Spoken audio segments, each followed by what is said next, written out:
Hey everyone, my name is Manny Pena, and for those of you who might not know, I'm the Associate Director of First Year Writing at St. Edward's University in Austin, Texas.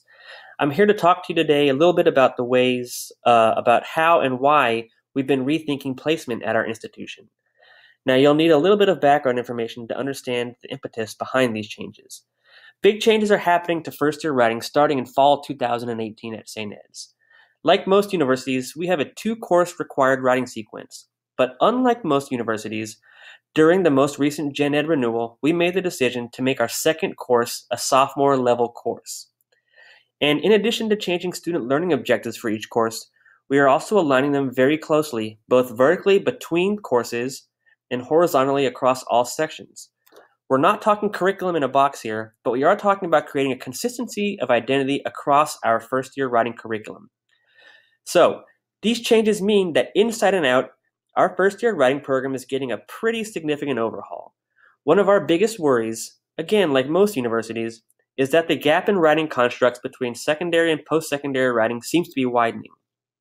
And we want to make sure that all students enroll in the writing course that is best suited for them. Which leads us to the idea of placement. Traditionally, institutions that have a writing requirement have relied on two options for placement. Many institutions, like St. Ed's, use SAT or ACT scores to place students. Other options include portfolio scoring, which is more authentic but not as time or cost effective. So in 1998, Royer and Giles came up with what is known as directed self-placement. DSP was originally celebrated for its elegant simplicity. It goes something like this. Through a series of statements like, quote, "I generally read for fun," students get to inventory their prior experiences. And based on those answers, the testing instrument directs students to a course which is best suited for them, but ultimately, students are allowed to make their own choices. This all seems good and well, but there's a few issues with DSP. A big one is the way in which it conveys the constructs of writing that are valued in a university.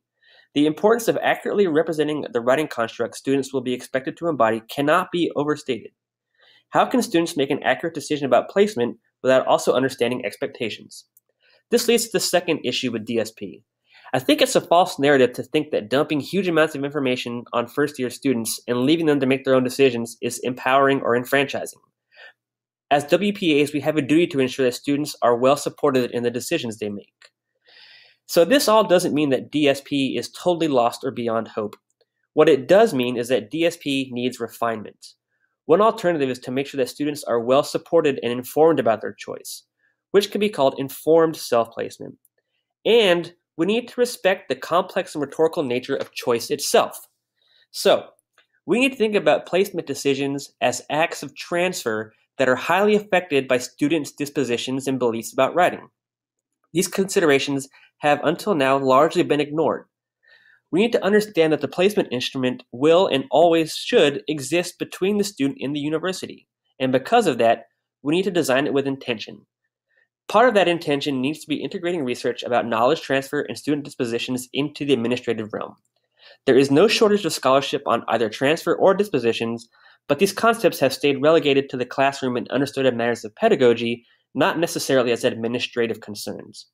Enter my administrative research interest, stage left.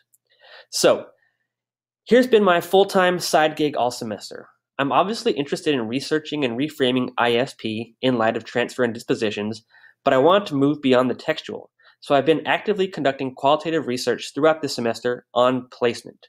Step one was to get IRB approval process for my research, since the only way to get the data I needed was to tap students' brains about their prior experiences, their dispositions, and the way they experienced a new curriculum, meaning 1301 and 2302. Small FYI, myself and the director have been piloting versions of the new curriculum the past couple semesters. Anyhow, after the IRB approval ordeal, I started organizing focus groups and one-on-one student interviews. All told, I've met and listened to 14 students this semester, and it has truthfully been an exhilarating process. First thing you should know is that even at 14 participants, I was able to achieve data saturations. So I think these results are not erroneous or an anomaly. I think they're very valid. But my research shows that with regard to placement decisions, students who are value seekers, who come in with a novice mentality, and who engage in productive doubt are able to make the most accurate and effective place decisions. Another thing that my research shows, as expected, is that our new curriculum is unexpected and difficult. This is important because if students come to us with credit, they need to know what they're getting into. Remember, our courses are now vertically aligned, so making an informed decision on placement needs to let the student understand what they're in for. Again, the preliminary results demonstrate the need for understanding placement as an act of transfer. Students being able to accurately and effectively understand their prior and present and future writing selves. And importantly, this ability to do this hinges, at least in part, on their dispositions. So this all means that, well, one, I have not been chasing my tail all semester, thankfully. There is something here both practically and theoretically, I think. More detailed coding is needed, but I do believe that there's sufficient evidence to warrant the wholesale replacement of our placement model, which again is the SAT, with a locally generated one that sees placement as an act of dispositional transfer. But as awesome as first-year writing is on our campus, we don't live in a vacuum, and obviously we'll need some help from other offices.